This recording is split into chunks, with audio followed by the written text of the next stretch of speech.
welcome back to the PhatPhish Guitar Studio. I'm Dave, and in this video I'm going to be talking a bit more about chords.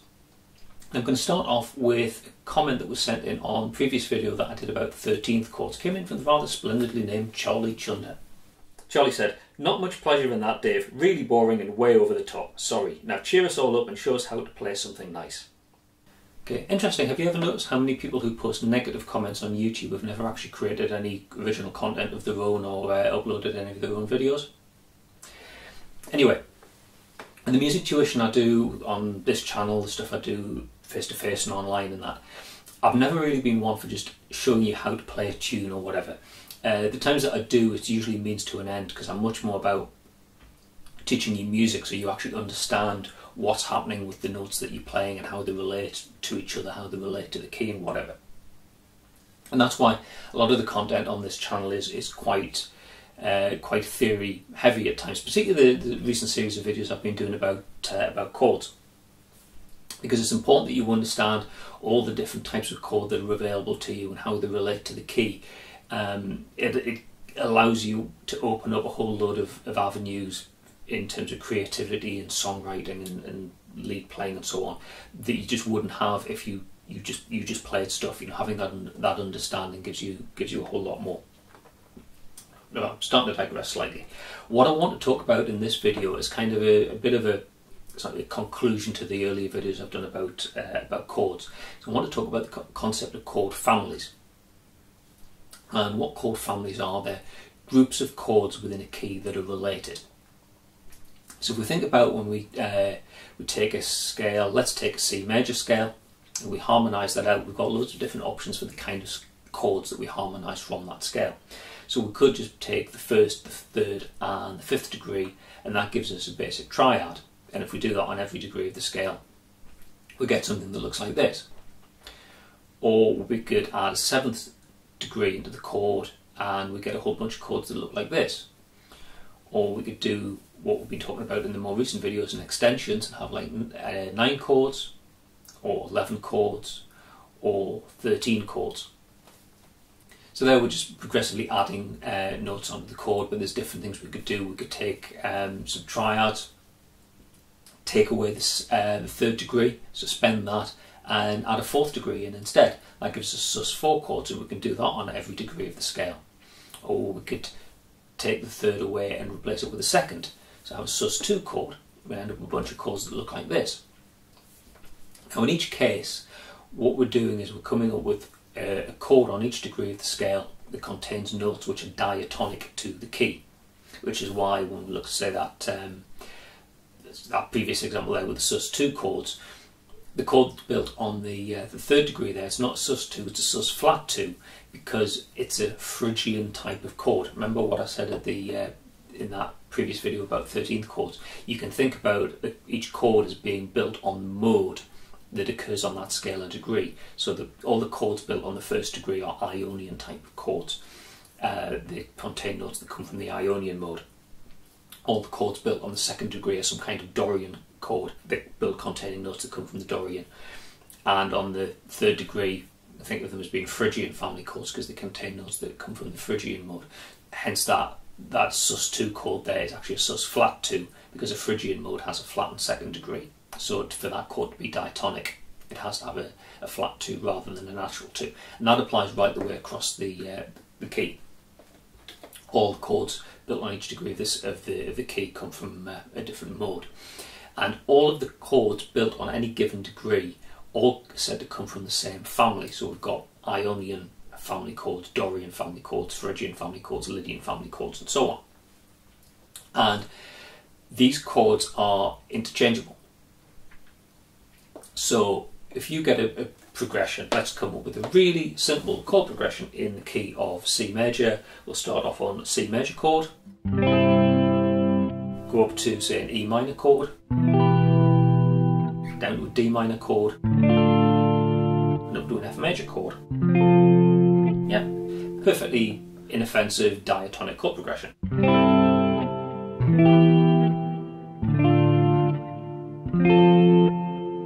Now we can make it sound a bit more interesting by saying, okay, we're not going to play just basic triads, we're going to play 7th chords. So instead of playing the one chord there is a basic triad, we'll play it as a C major 7. Instead of playing that third chord there, it's a 3 family chord. Instead of playing E minor, we'll play E minor 7. Next chord is on the 2nd degree, so instead of playing just a regular minor chord, we'll play a minor 7. And then the last chord is a 4 chord, it's built on the 4th degree. Instead of playing a major, we'll play a major 7. So that gives us something that sounds a bit more interesting. So I'll play that through twice, once with the standard, just regular triad type chords, and once with 7 chords.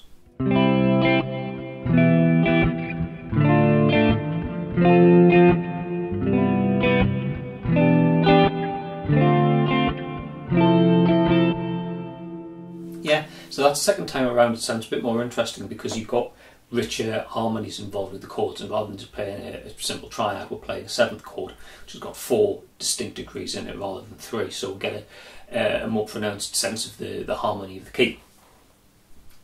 So, but what we could do in terms of like kind of messing around with that chord progression, if you like, is we could take any chord from the family that would look at to do a substitution on. So that one chord there, start with a major chord, but we could use a major 7, a major 9, a major 11, a major 13, we could do a sus4, major 7, sus4, sus2, major 7, sus2, all the different options that we've got, chords that belong to that one chord family. We could do the same on any of the chords in that progression.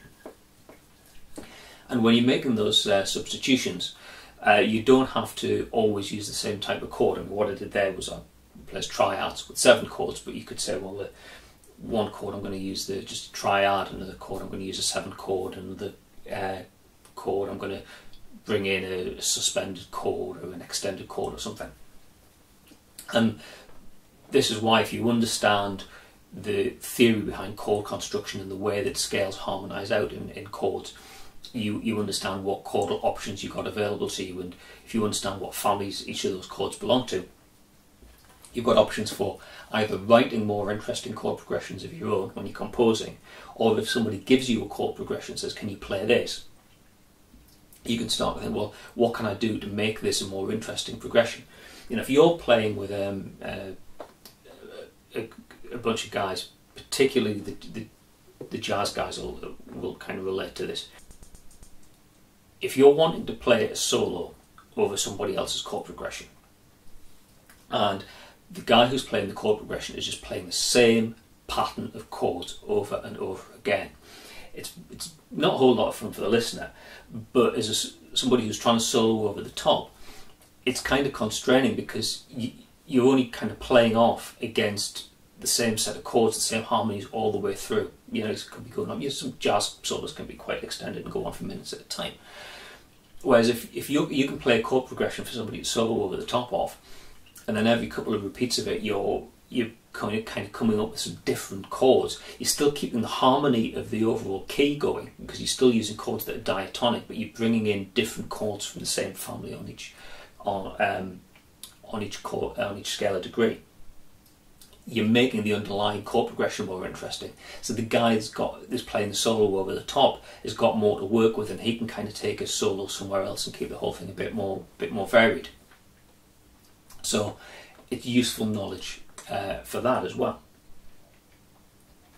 So that's the first reason why it's kind of important to understand the concept of chord families, knowing what chords you've got available. Now I want to talk about kind of the inverse of that, is by looking at a chord and knowing what family it belongs to. So if I look at a major chord, C major, now just looking at the major scale harmonised out in triads, it's 1, 3, 5 chords. If I'll just look at the C major chord, it could be occurring as the 1 chord of C major. That could also occur as the 4th chord of G major, or it could occur as the 5th chord of F major. Yeah. So just by looking at that chord, I can't immediately tell, is it functioning as an Ionian type of chord in the key of C major, as a Lydian type of chord in the key of G major, or as a Mixolydian type of chord in the key of F major. Now the more you extend chords, the less unique they come. So if I, instead of playing a C major, I played a C major 7. Now that C major 7 could only occur in one of two families. It could occur in the one family, in the Ionian family in the key of C major, or it could occur in the Lydian family of G major, because on the 4th degree of a major scale we also have a major 7 chord. This time around it couldn't be occurring as a 5 chord, it couldn't be Mixolydian type chord, because Mixolydian type chords have a flat 7th degree, it would be a dominant 7th chord in that case. And it's this sort of like ambiguity of a chord, not being able to tell what family it belongs to just by looking at it in isolation, that you can use to help you affect key changes. So let's look at a simple chord progression again. Let's go from, say, C major 7 to E minor 7, down to D minor 7, up to F major 7. Now that's in the key of C major, because C major is the only key where you would get C major 7 and an F major 7 chord. Okay. Plus, I'm telling you, it's in the key of C major. 1 chord, 3 chord, 2 chord, 4 chord. Now looking at that chord there, E minor 7. E minor 7 doesn't just occur in the key of C major. It also occurs as the 2 chord in D major, so it could be functioning as a Dorian family chord, or it also occurs as the 6th chord in the key of G major, so it could be functioning as an Aeolian mode, Aeolian family chord. So far in our progression, we've been playing chords that are diatonic to the key of C major.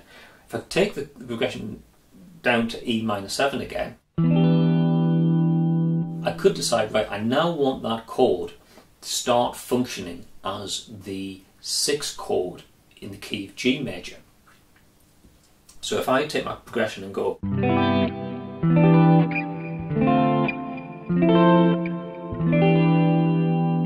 at this point, I'm now going to be ambiguous. I'm going to say, is this functioning as 3 chord of C major, or is it functioning as the 6th chord of G major? Well, it could be functioning as the 2 chord of D major. But as a composer, as somebody, I'm writing this, I'm in charge of the progression, I'm going to say, right, I want to start treating this as the 6th chord of G major, and this is the point that I'm making a key change, and I'm going to stop playing in the key of C major and start playing in the key of G major. And think about what chords I've now got available through that key change. So what I could say is, well, I've got E minor 7 here, that's functioning as the 6th chord. How about I go down to the 3 chord of G major, B minor 7. Now B minor 7 doesn't occur in the key of C major. No, because I've made the key change. I'm now playing in the key of G major, and what I'm hearing here is the 3 chord, a Phrygian family chord from the key of G major. And then I could go down to, say, A minor 7 is the 2, functioning now as the 2 chord in the key of G major, and then finish on the G major chord itself as the tonic. So where you get a chord that belongs to more than one key, you can see you can use this as the transition point in the key change. So understanding chord families and understanding which degrees of scales a given chord could occur on is a useful bit of knowledge there. And as I said before, the further you extend a chord, the less unique it becomes. So you might find that you've got a chord there, so that if I was playing that E minor 7 chord, if I'd actually extended that and I was playing it as a E minor 7 flat 9, that flat 9 degree tells me it's functioning as a Phrygian family chord, because that minor 9 with plus a 1, 3, a flat 3, 5 and a flat 7 is a unique characteristic of a Phrygian family chord. I would then, if I had that, I couldn't use that then as the basis for a key change. But if I understand chord families, I understand what other chords are available within that family, so I could then say pick a different chord which is ambiguous and belongs to the key of C major and also belongs to my target key of G major. So I'd take away that flat 9 degree. Instead of playing as a minor 7 flat 9, I just play it as a regular minor 7, which is, like I said, is ambiguous, it belongs to both keys, and then I'm able to facilitate the key change.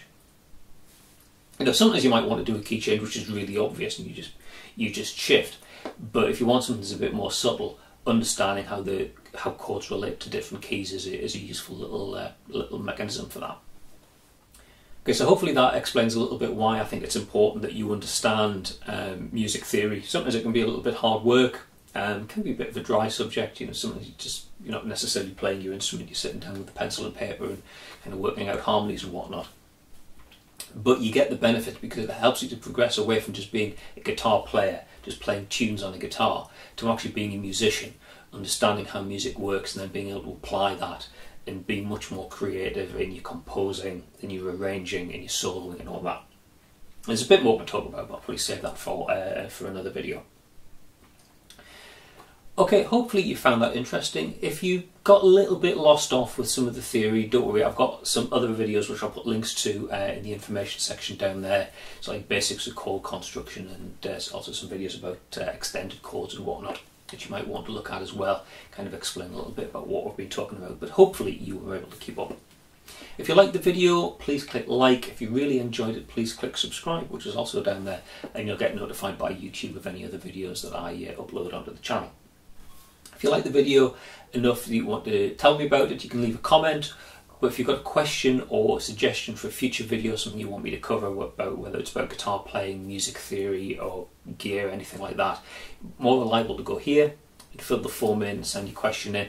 I don't always see comments on YouTube videos, so if you ask me a specific question, there's a chance it might go unseen. That form's a little bit more reliable way of getting in touch with me. Okay, that's all for now. Thanks for watching, and I'll see you in another video next time. Bye for now.